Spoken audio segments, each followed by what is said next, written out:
Alhamdulillahi haqqa hamdi, alhamdulillahi hamdan katsiran thayyiban mubarakan fih.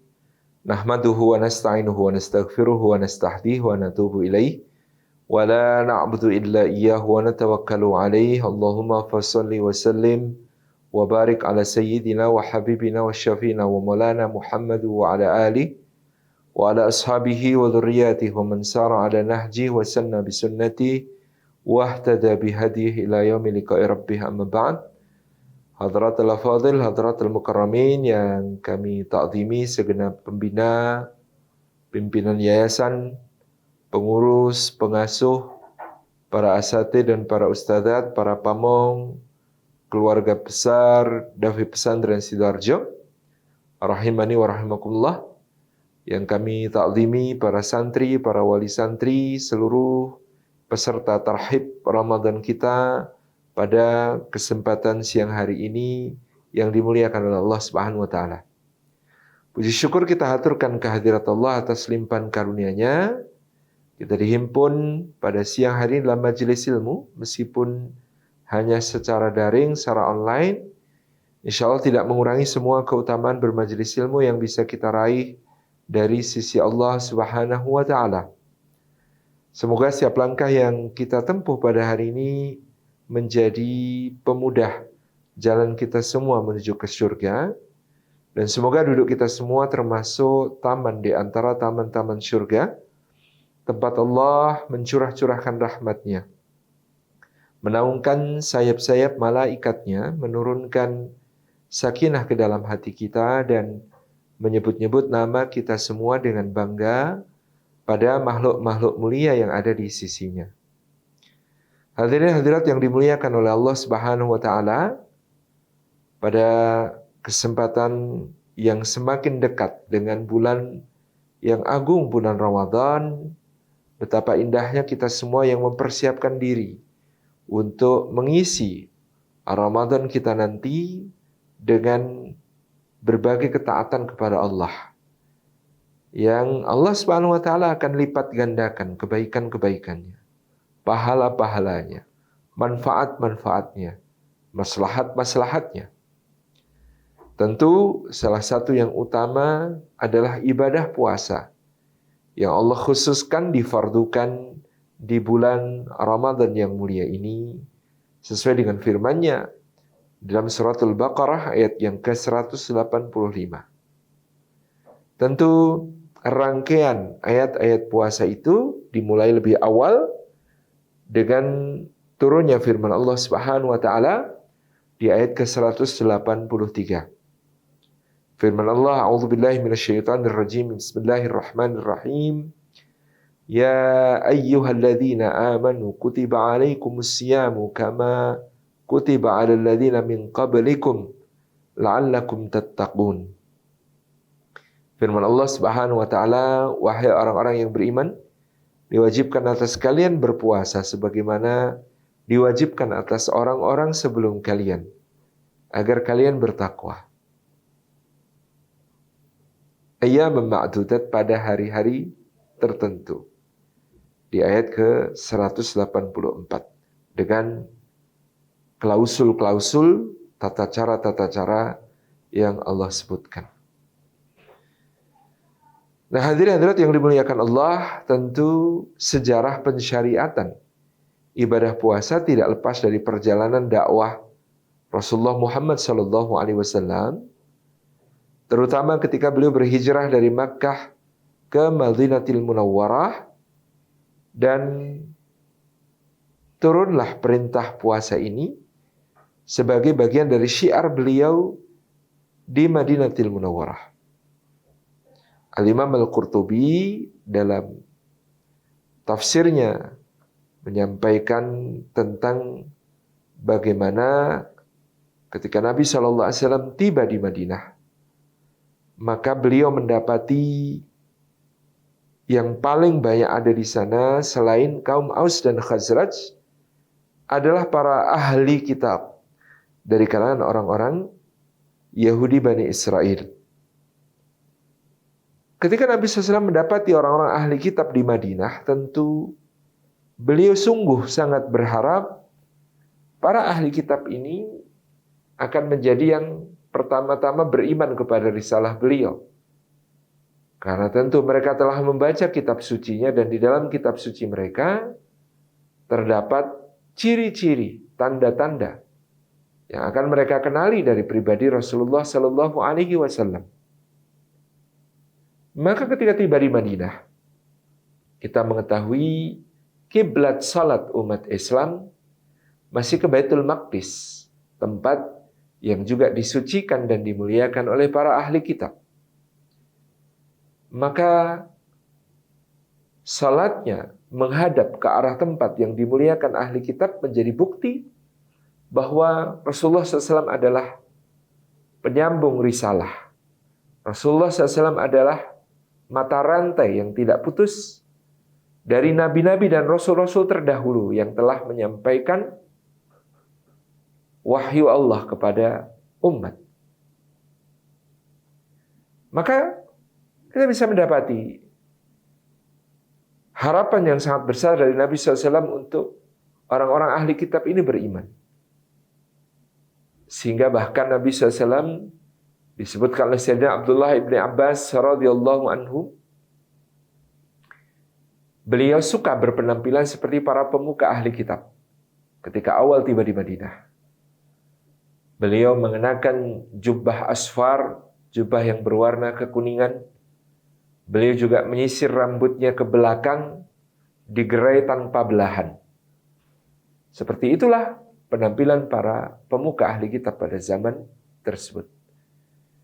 Demikian pula ketika perintah puasa ini sebagai bagian dari syiar umat Islam yang merupakan umat pelanjut dari umat-umat sebelumnya, dengan risalah yang menyempurnakan risalah-risalah sebelumnya, maka Allah menggunakan kata kama kutiba 'alal ladzina min qablikum, sebagaimana yang telah diwajibkan oleh Allah kepada orang-orang sebelum kalian. Diberi keterangan oleh para mufassir awqatan wa kaifiyatan, baik dalam waktunya juga dalam tata caranya. Puasa yang pertama-tama diwajibkan oleh Allah kepada kaum muslimin di Madinah adalah seperti puasa yang diwajibkan atas orang-orang sebelumnya dalam waktu maupun tata cara. Maka tadi disebut di ayat ke-184 ayyam ma'dudat, pada hari yang terhitung, tertentu. Al-Imam Al-Qurtubi menguatkan pendapat bahwa hari tertentu itu adalah ayyamul bid, hari-hari putih, tanggal 13, 14, dan 15 setiap bulannya. Sehingga dalam setahun umat Islam sesungguhnya berpuasa selama 36 hari.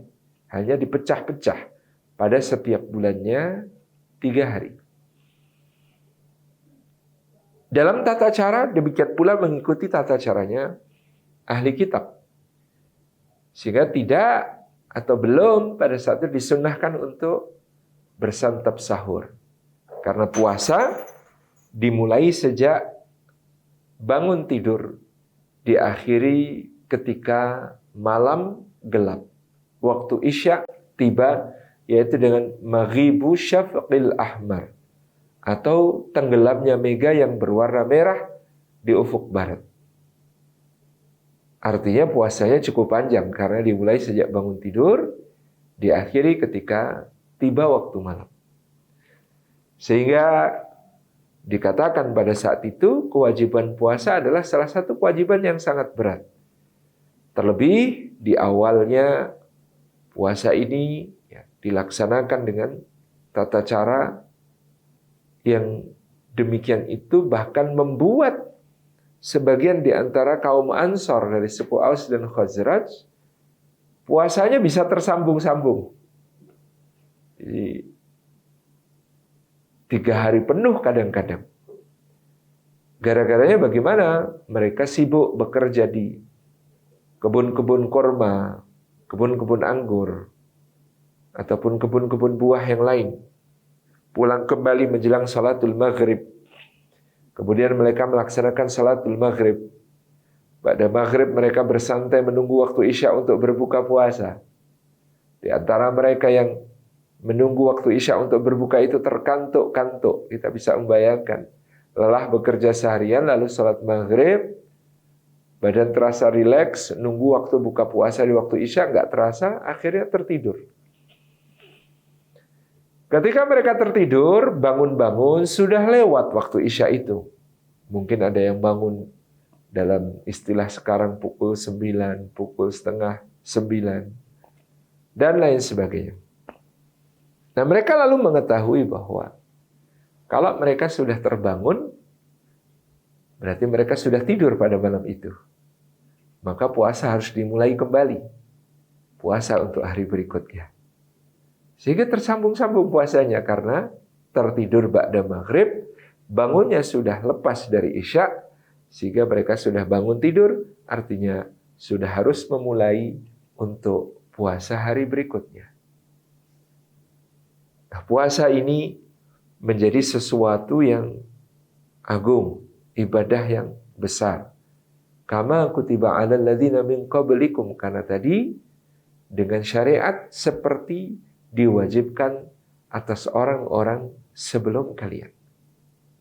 Seperti diwajibkan atas orang-orang sebelum kalian, awqatan wa kayfiyatan ayyam ma'dudat tadi. Dalam waktunya, dalam tata caranya, pada hari-hari yang tertentu yang ditetapkan oleh Allah Subhanahu wa ta'ala. Nah, pada tahun berikutnya, sekitar awal tahun kedua Hijriah, maka sesungguhnya telah nyata kebencian dan kedengkian yang muncul dari mulut-mulut ahli kitab. Qad badatil baghdha'u min afwahihim wa ma tukhfi suduruhum akbar. Dan yang tersembunyi di dalam hati mereka jauh lebih besar lagi. Maka sesungguhnya ketika Nabi SAW sangat berharap para ahli kitab ini yang pertama beriman, karena mereka mengenali beliau seperti mengenali anak-anak mereka sendiri. Ya'rifunahu kama ya'rifuna abna'ahum.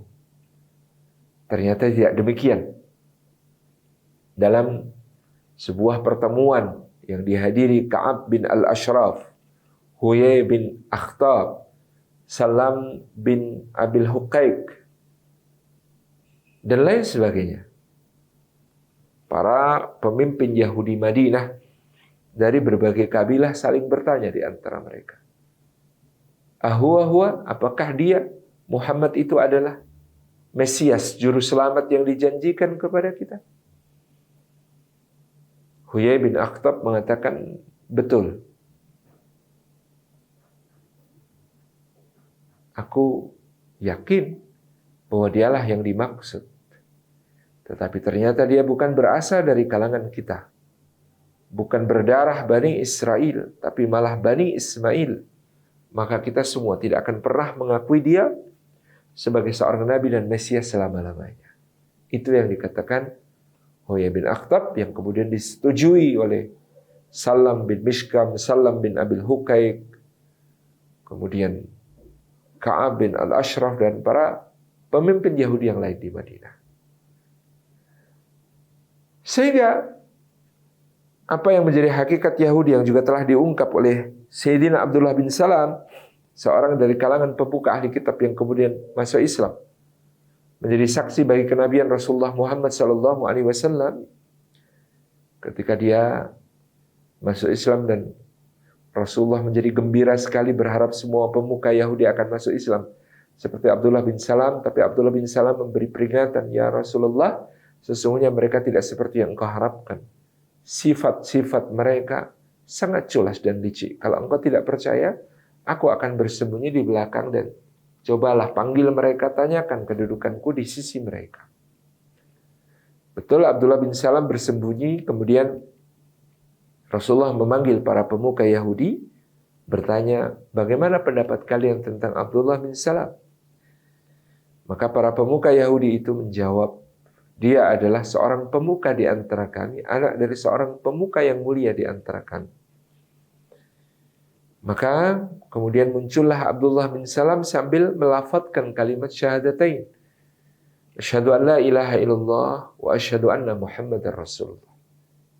Maka para pemuka Yahudi yang lain ini kemudian mengatakan, oh kalau engkau maksudkan wahai Muhammad, ya, Abdullah bin Salam yang ini, maka sesungguhnya dia adalah orang yang paling hina di antara kami, anak orang paling hina di antara kami.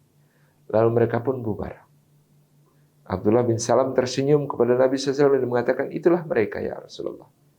Orang-orang yang dibakar kedengkian karena perutusanmu bukan berada di tengah-tengah mereka sebagai Bani Israel, tetapi engkau justru berasal dari orang Quraisy, dari Bani Ismail alaihissalam. Tahun kedua itu menjadi keputusan final dari Allah untuk meneguhkan syiar-syiar Islam, di mana kemudian Rasulullah SAW diperintahkan untuk mengubah kiblat salat dari semula ke Masjidil Aqsa di Baitul Maqdis menuju ke Baitullah Al-Haram di Masjidil Haram di Makkah Al-Mukarramah. Allah mengatakan, "Qad nara taqalluba wajhika fis sama' falanwalliyannaka qiblatan tardaha." Kami telah melihat, wahai Muhammad, bagaimana wajahmu kau tengadahkan ke langit berulang kali untuk memohon petunjuk. Maka kami akan mengalihkan engkau, wahai Muhammad, kepada kiblat yang lebih engkau ridhoi, yang lebih engkau sukai, yaitu Ka'bah Baitullah. Dahulu selama di Makkah ketika perintah salat juga masih berpatokan pada kiblat Baitul Maqdis, maka Nabi SAW sangat suka salat di belakang rukun Yamani. Kenapa sangat suka salat di belakang rukun Yamani? Karena kalau berada di rukun Yamani, berarti Nabi SAW bisa menghadap kedua masjid suci itu sekaligus. Tepat di depannya adalah Ka'bah dan nun jauh di utara adalah Baitul Maqdis sebagai kiblat. Tentu hal itu tidak bisa lagi dilakukan di Madinah. Karena ketika di Madinah, maka Ka'bah Baitullah Al-Haram terletak di selatan, sementara Baitul Maqdis terletak di sebelah utara. Tapi inilah Allah Subhanahu wa taala kemudian mengalihkan kiblat umat Islam kepada Ka'bah Baitullah. Yang diikuti juga dengan Rasulullah mengubah penampilannya. Dari yang semula beliau itu memakai jubah asfar, pakaian kesukaan yang mirip dengan pakaian para Arab Yahudi, beliau ganti dengan gamis.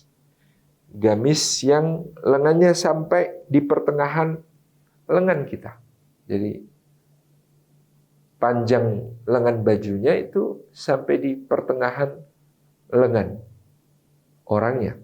Itulah yang disebut sebagai gamis. Dan disebut gamis karena dia memiliki lubang yang lebar di bagian lengan tersebut. Kemudian Nabi SAW juga menyisir rambutnya tidak lagi ke depan. Tidak lagi ke belakang penuh. Ya, jadi Rasulullah dulu menyisir rambutnya ke belakang sepenuhnya tanpa belahan. Maka sejak tahun kedua Hijriah ini, Nabi SAW menyisir rambutnya ke belakang dengan diberi belahan. Kata ibunda kita Aisyah, kadang-kadang diberi belahan di tengah. Menjadi 2. Kadang bahkan Nabi SAW membelahnya menjadi 3 atau 4 bagian rambut. Kadang mengikatnya, kadang menggerainya. Dalam sisi penampilan beliau telah meneguhkan perbedaan dengan para pemuka ahli kitab. Maka demikian pula dalam perintah puasa. Yang semula ayyam ma'dudat, yang semula kama kutiba 'alal ladzina min qablikum awqatan wa kayfiyatan, maka diubah oleh Allah di dalam suratul Baqarah ayat yang ke-185. Syahrul Ramadan alladzi unzila fihi al-Qur'an hudan lin-nasi wa bayyinatin minal huda wal furqan faman syahida minkumus syahra falyasumhu. Bulan Ramadan adalah bulan yang di dalamnya diturunkan permulaan dari Al-Quran sebagai petunjuk bagi manusia dan penjelasan atas petunjuk itu. Maka barang siapa di antara kalian menjumpai bulan Ramadan itu, hendaklah dia mempuasainya.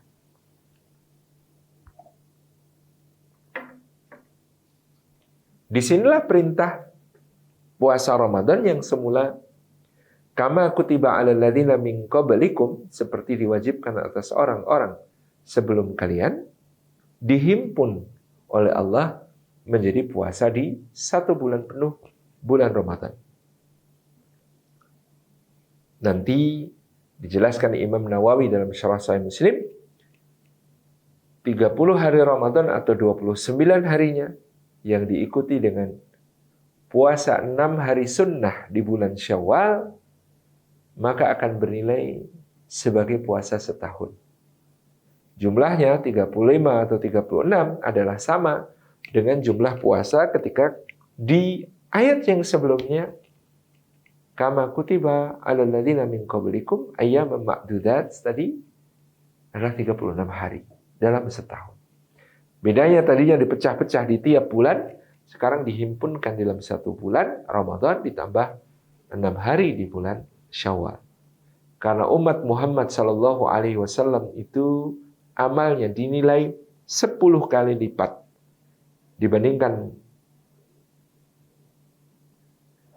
amal-amal dari umat-umat yang lain, maka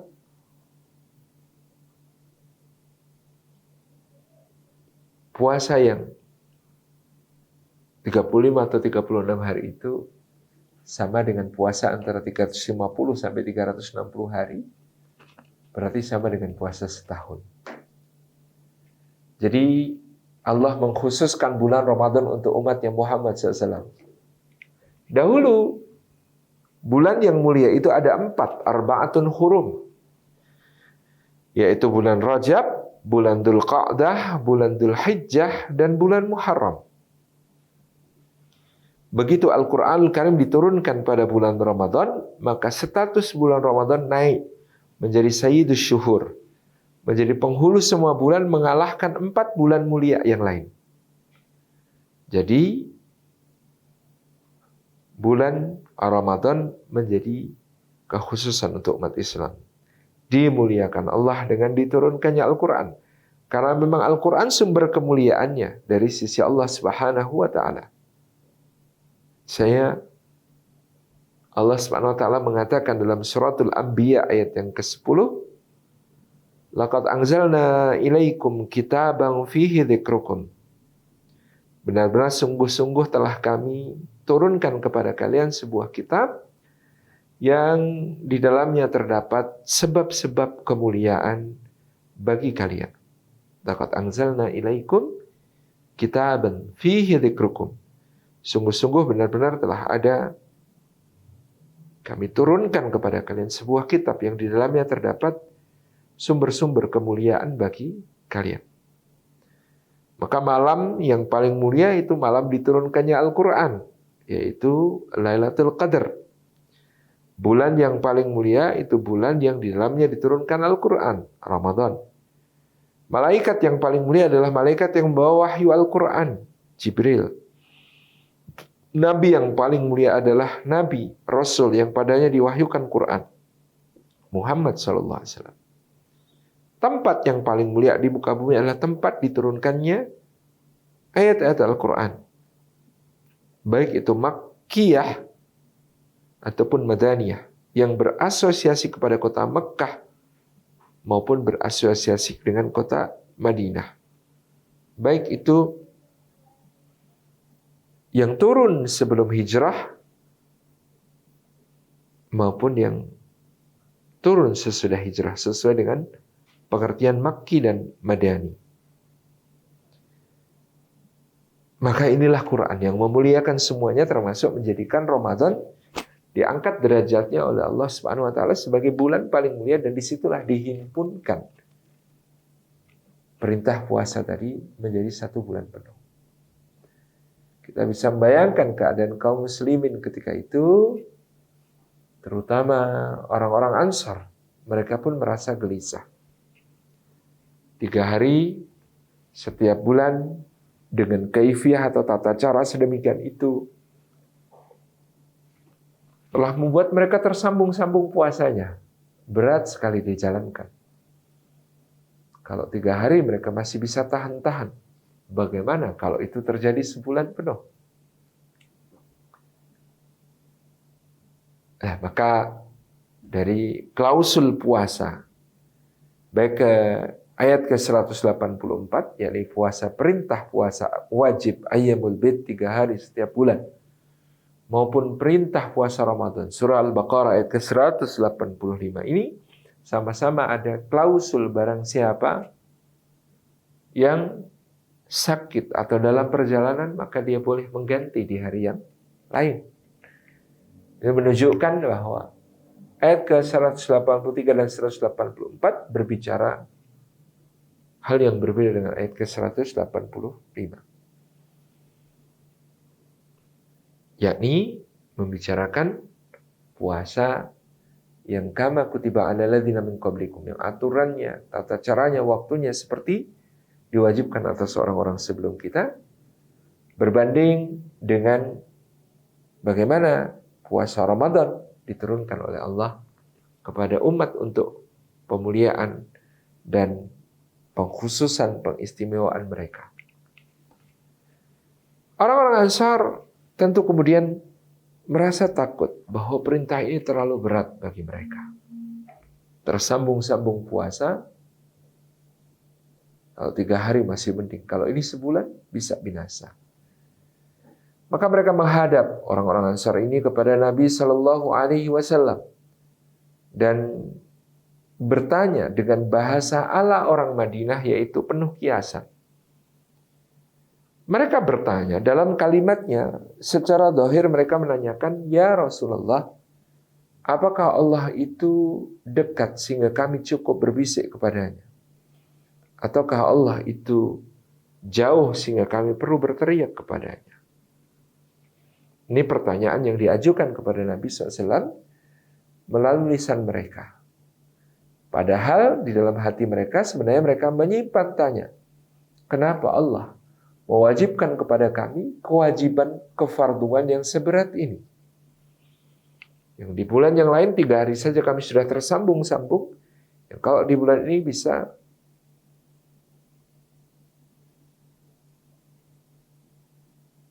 dengan aturan yang sama membuat mereka tersambung-sambungnya bisa lebih dari 3 hari, dan itu bisa menyebabkan kebinasaan. Maka Allah pun menjawab pertanyaan mereka. Ayat ke-186 menjawab pertanyaan lahiriah mereka. Dan ayat ke-187 menjawab pertanyaan batiniah mereka. Pertanyaan lahiriah mereka dijawab oleh Allah Subhanahu wa taala, "Wa idza sa'alaka 'ibadi 'anni fa inni qarib. Ujibu da'wata da'i idza da'an falyastajibu li wal yu'minu bi la'allahum yarshudun." Allah Subhanahu wa taala mengatakan, dan apabila hambaku bertanya kepadamu wahai Muhammad SAW tentang aku, maka sesungguhnya aku dekat. Perhatikan kalimat Allah. Allah tidak mengatakan, maka katakanlah hai Muhammad bahwasanya aku dekat. Karena kalau ada syarat kan ada jawab ya, dalam bahasa Arab itu klausulnya. Ada syarat, ada jawab. Syaratnya wa idza sa'alaka. Siapa yang harus menjawab? Rasulullah Muhammad SAW. Sehingga pada umumnya ayat-ayat yang berbunyi yas'alunaka wa idza sa'alaka, maka Allah akan mengatakan qul, maka katakanlah hai Muhammad fa inni qarib. Misalnya begitu. Tapi ayat ini tidak menggunakan kata faqul. Maka katakanlah hai Muhammad, tidak. Ketika hambaku bertanya kepadamu tentang aku wahai Muhammad, maka sesungguhnya aku dekat. Tidak menggunakan maka katakan hai Muhammad bahwa sesungguhnya aku dekat. Padahal yang ditanya Rasulullah SAW. Jadi ini sebenarnya secara bahasa melanggar kaidah adanya syarat dengan adanya jawab. Tetapi kemudian dijelaskan oleh para ulama di sini bagaimana Allah menghapus, melesapkan klausul faqul, jawab faqul, maka katakan hai Muhammad bahwa aku ini dekat, tidak dengan perantara. Nah, kalau kita mengatakan kepada seorang teman agar mengatakan kepada yang lain lagi, katakan padanya ya saya dekat. Maka sesungguhnya ini tidak disebut kedekatan yang sebenarnya, karena Kedekatan yang sebenarnya pasti tanpa jarak, tanpa sekat, tanpa pembatas. Sehingga Allah Subhanahu wa taala mengatakan fa inni qarib, maka aku ini dekat. Ujibu da'wata da'i idza da'ani. Kita kalau ada yang dekat senang enggak? Tergantung dekatnya ngapain. Maka inilah Allah Subhanahu wa taala kemudian mengatakan, aku menjawab pinta doa orang-orang yang bermunajat kepadaku ketika mereka menaikkan munajatnya. Falyastajibu li wal yu'minu bi la'allahum yarshudun. Maka hendaklah mereka memenuhi seseruanku dan beriman kepadaku supaya mereka mendapatkan irsyad, mendapatkan bimbingan dari Allah Subhanahu wa taala. Inilah yang menjadi sebuah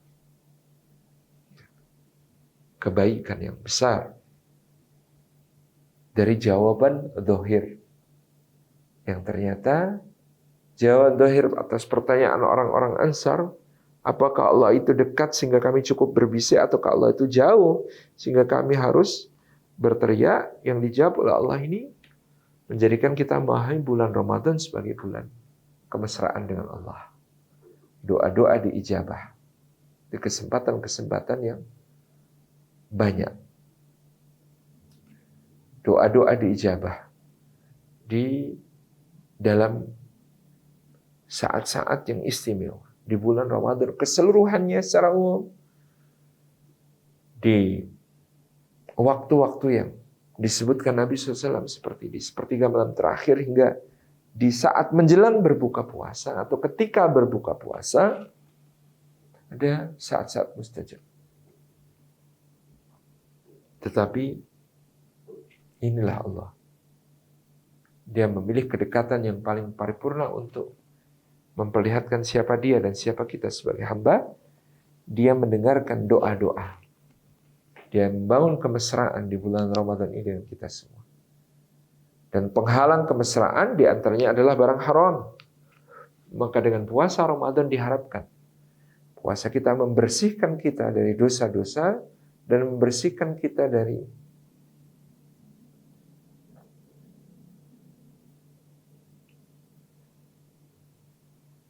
berbagai anasir haram yang pernah mungkin masuk ke dalam tubuh kita. Seperti keterangan Imam An-Nawawi dalam Syarah Sahih Muslim bahwa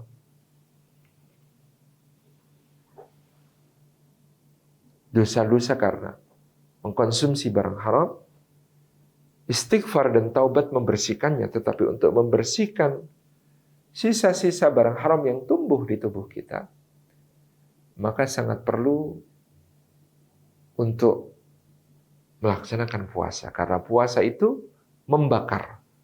Diharapkan yang dibakar selama puasa adalah bagian-bagian tubuh yang dulunya berasal dari barang yang haram itu tadi. Inilah kemesraan dengan Allah yang luar biasa. Di bulan Ramadan dibersihkan kita. Seakan-akan ya, jangankan yang haram. Selama puasa Ramadan ini yang halal saja dihindari. Ini jawaban atas pertanyaan zahir. Bagaimana pertanyaan batinnya? Pertanyaan batinnya adalah kenapa syariat puasa ini begitu berat?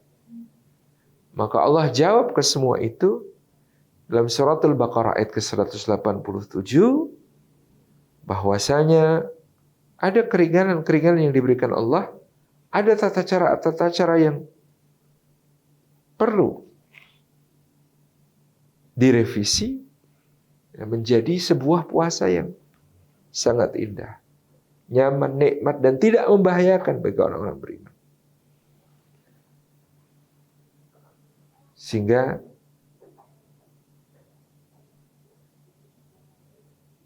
Allah mengatakan di awal ayat ke-187 misalnya, "Uhilla lakum laylatas siyamir rafathu ila nisaikum." Dihalalkan bagi kalian malam hari Ramadan untuk bercampur dengan istri-istri kalian. Kemudian nanti ada klausul misalnya faqulu washrabu hatta yatabayyana lakumul khaytul abyadu minal khaytil aswadi minal fajr. Maka makanlah dan minumlah sampai jelas bagimu perbedaan antara benang putih dan benang hitam, yaitu datangnya waktu fajar. Jadi ada perubahan tata cara puasa. Yang semula dimulai bangun tidur, ini boleh bersantap makan di waktu sahur sampai tibanya waktu subuh. Yang dahulu puasa sampai menyempurnakan malam dengan tenggelamnya mega merah di barat, maka kemudian Allah hanya mengatakan tsumma atimus siyama ilal lail. Hanya sampai kepada maghrib, bukan lagi sampai kepada isya. Ini yang kemudian menjadi sebuah keringanan yang luar biasa bagi umat, sehingga umat tidak lagi merasa berat beban puasa tersebut seperti ketika dahulu masih diperintahkan oleh Allah untuk berpuasa di ayyamul bid, belum pada bulan Ramadan. Jadi hadirin hadirat yang dimuliakan oleh Allah Subhanahu wa taala, di sini kita menemukan Ramadan sebagai bulan yang penuh dengan tarbiyah bagi umat Islam dalam berbagai aspek. Yang pertama tadi, la'allakum tattaqun. Di ayat ke-183 Allah mengatakan, supaya kalian semua bertakwa. Inilah goals pertamanya. Kita tahu takwa itu berarti muraqabah, merasa diawasi oleh Allah. Karena kita sudah berlatih ketika puasa, jangankan makan dan minum di siang hari, air kumuran wudhu pun kita jaga betul-betul, jangan sampai ada yang tertelan masuk ke dalam saluran pencernaan, ke dalam kerongkongan. Kalau kita tahu, meskipun tidak ada orang yang tahu, teman-teman di samping kita tidak tahu, sahabat-sahabat kita tidak tahu, orang-orang yang sedang sama-sama wudhu dengan kita tidak tahu, tapi kita yakin Allah Maha tahu. Disinilah Indonesia sehat yang pertama. Ketika kita bermuraqabah, merasa selalu diawasi Allah dimanapun, kapanpun. Indonesia akan sehat, negeri kita akan bangkit menjadi negeri yang agung dan indah kalau setiap penduduknya menyadari bahwa dia selalu diawasi oleh Allah, dilihat oleh Allah, didengar oleh Allah, dicatat amalnya oleh Allah Subhanahu wa ta'ala. Maka inilah Indonesia sehat yang pertama, yaitu sehat bebas dari hal-hal yang rusak. Karena apa? Karena setiap orangnya mampu menghadirkan muraqabatullah atau pengawasan Allah di setiap langkah kehidupan. Kita bayangkan kalau tadi perasaan bahwa takut ada air kumuran masuk meskipun tidak ada yang melihat, tapi kita kemudian merasa khawatir kepada Allah Subhanahu wa taala, puasa kita batal, puasa kita berkurang pahala, puasa kita tidak bermanfaat atau sia-sia, itu khawatir sekali. Maka seharusnya perasaan yang sama dibawa ke berbagai tempat. Kalau dibawa ke kantor, maka tidak ada yang korupsi. Kalau dibawa oleh orang yang pergi ke kantor, maka tidak ada suap. Kalau dibawa pedagang ke pasar, tidak ada yang mengurangi takaran dan timbangan. Tidak ada yang riba, tidak ada yang gharar. Kalau dia dibawa ke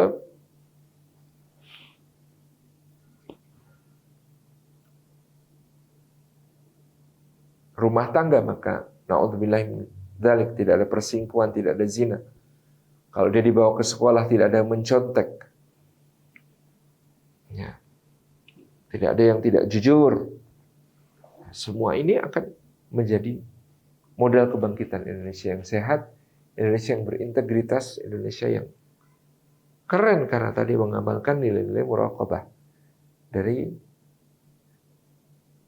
perasaan diawasi oleh Allah. Seperti ketika kita puasa, kita tidak ada setetes pun air masuk saat kita sedang berkumur-kumur untuk berwudu menuju sholat misalnya. Inilah Indonesia sehat. Yang kedua, wala'allakum tashkurun. Di ayat ke-185 Allah mengatakan, dan supaya kalian semuanya pandai bersyukur. Artinya, agar kalian semuanya mampu menghargai hal-hal yang kecil. Inilah Indonesia sehat yang selanjutnya. Kalau yang pertama tadi, sehat. Jangankan yang haram, yang halal saja kami tak sudi menikmati kalau antara terbit fajar sampai terbenam matahari. Yang kedua ini wala'allakum tashkurun, supaya bersyukur. Supaya kita mengapresiasi hal-hal yang kecil. Di siang hari Ramadan, semua ingin kita beli, semua ingin kita makan. Ada kolak, ada koktail, ada bubur, ada aneka minuman, es campur, es buah, dan seterusnya. Pada jam 2, jam setengah 3, kita ingin kayaknya semua itu nanti akan dimakan. Semua itu bisa dibeli. Tetapi, sungguhnya nanti kalau betul-betul waktunya tiba berbuka puasa, lalu tersedia untuk kita segelas air putih, maka kita bisa sangat mensyukuri air putih itu. Ternyata nikmat sekali. Dhahabatul ma'u wa batalatil uruq wa thabatal ajru insyaallah. Telah hilang dahaga, telah basah kerongkongan dan urat-urat, dan telah tetap pahala di sisi Allah. Kita lalu pandai untuk menghargai hal yang kecil seperti puasa dan buka puasanya, air putihnya yang sangat lezat ketika berbuka. Artinya inilah Indonesia sehat, yakni bagaimana kemudian pribadi-pribadinya pandai bersyukur atas nikmat-nikmat Allah. Bersyukur itu menyebut-nyebut pemberi nikmat. Bersyukur itu menggunakan apa yang disyukuri untuk ketaatan. Bersyukur itu membagi nikmat itu agar dirasakan orang banyak. Itulah Ramadan kita. Kita belajar dengan buka puasa kita belajar dengan menyalurkan zakat, infak, sedekah, wakaf kita. Kita bersyukur, kita berbagi dengan sesama dengan begitu indahnya. Indonesia akan sehat kalau warganya pandai bersyukur. Jadi yang pertama tadi, Indonesia sehat karena warganya bertakwa, karena warganya beriman, karena warganya beramal saleh. Yang kedua, dia menjadi orang yang pandai bersyukur, melihat segala sesuatu tidak lagi tergesa-gesa, melihat segala sesuatu justru makin membuat kita takjub akan betapa luar biasanya tadbirnya Allah, pengaturannya Allah sehingga dia berada di antara kita. Yang ketiga, la'allahum yarsyudun. Dan tujuan puasa itu supaya kita semua menjadi orang-orang yang terbimbing di jalan Allah Subhanahu wa taala. Seperti dalam hadis qudsi di mana Allah Subhanahu wa taala berfirman, aku memaklumkan perang kepada orang-orang yang memusuhi wali-waliku, kekasih-kekasihku. Siapakah wali-wali ini? Dalam hadis qudsi yang sama Allah menjelaskan orang-orang yang mendekatkan diri kepadaku dengan yang fardu, yang paling aku cintai. Lalu dia terus mendekatkan diri dengan yang fardu, dan kemudian dia susuli terus mendekatkan diri dengan yang sunnah. Kata Allah, sampai aku mencintainya. Maka kalau aku sudah mencintainya, kata Allah, aku menjadi mata yang digunakan untuk melihat, aku menjadi telinga yang digunakan untuk mendengar, menjadi lisan yang dia gunakan untuk bicara, menjadi tangan yang dia gunakan untuk bertindak, menjadi kaki yang dia gunakan untuk melangkah. Inilah paripurna sehatnya seorang manusia hamba Allah, yaitu ketika seluruh anggota tubuh kita digerakkan oleh Allah. Mata melihat ke arah yang digerakkan oleh Allah, telinga mendengar hanya hal-hal yang baik, lisan kita bicara terjaga dari pembicaraan-pembicaraan yang lucah, yang leceh, yang rusak, yang jelek, yang mengolok-olok satu sama lain. Yang di sini tangan juga bertindak karena direction dari Allah, pengarahan dari Allah. kaki juga bertindak, melangkah pada apa-apa yang diridhoi Allah SWT. Maka inilah puncak sehatnya tadi, menjadi hamba yang seluruh bagian tubuhnya diarahkan Allah untuk menjadi rahmat baginya. Diarahkan oleh Allah untuk menjadi jalan Allah membagikan nikmat karunia kepada sesama. Inilah yang menjadikan puasa mudah-mudahan untuk kesehatan Indonesia. Sehat karena tidak doyan haram. Jangankan yang haram, yang halal saja kalau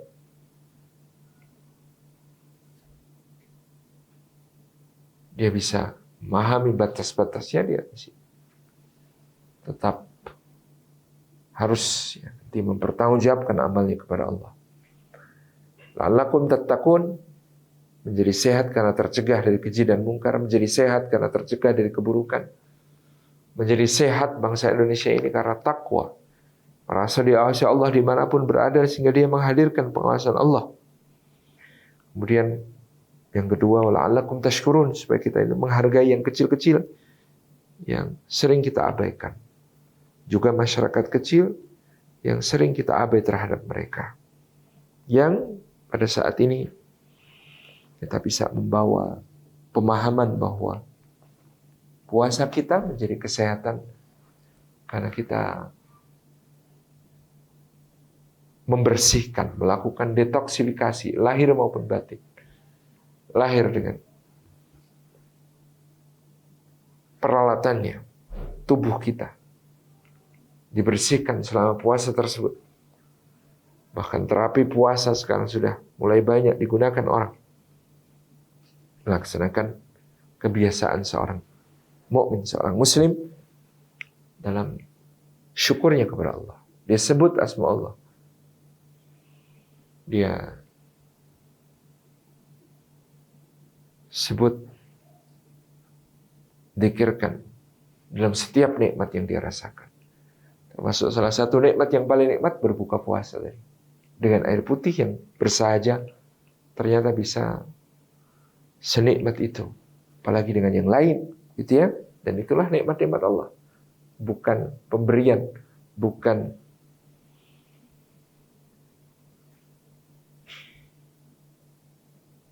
sesuatu yang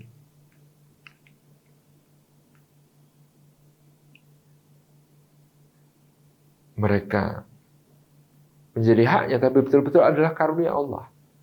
Sehingga dalam hal yang sederhana-sederhana ini pun mereka mensyukuri Allah Subhanahu wa taala. Sehat karena secara lahiriah badan kita diistirahatkan, alat-alat pencernaan kita diistirahatkan. Nanti akan dipasang kembali. Nanti akan digunakan kembali setelah dia fresh karena mengalami refresh. Demikian pula kita menjadi sehat karena seluruh anggota tubuh kita digerakkan bukan hawa nafsu kita, digerakkan bukan oleh syahwat-syahwat kita, tapi digerakkan oleh Allah Subhanahu wa taala untuk menebarkan rahmatnya kepada sesama. Inilah puasa yang membawa kita pada sehat jasmani dan rohani. Sumutasehu, kata seorang ulama, berpuasalah kamu akan sehat. Sehat menjadi orang bertakwa, terbebas dari dosa-dosa, perbuatan keji dan mungkarnya. Sehat karena pandai bersyukur, yang kemudian dia menjaga tubuhnya sebaik-baiknya, yang dia kemudian menikmati asupan yang sehat-sehat, yang dia mengapresiasi itu hatta pun segelas air putih adalah nikmat yang besar dari Allah. Dan juga sebagai seorang yang kemudian seluruh tubuhnya mendapat irsyad, digerakkan oleh Allah untuk menebar cintanya kepada sesama. Inilah Indonesia yang sehat karena puasa. Karena semua terjaga dalam kebaikan-kebaikannya. Pemimpinnya adil, orang kaya yang dermawan, orang miskinnya sabar, dan ulamanya terus berdoa. Jazakumullah khairan. Demikian yang dapat kami sampaikan. Mudah-mudahan menjadi gambaran bagaimana kita menyambut Ramadan. Kita menghayati sejarah pensyariatan puasa yang tidak mudah. Sampai kepada zaman kita menjadi ibadah yang nyaman seperti sekarang, maka sungguh kita sangat mensyukurinya kepada Allah Subhanahu wa taala. Jazakumullah khairan. Assalamualaikum warahmatullahi wabarakatuh.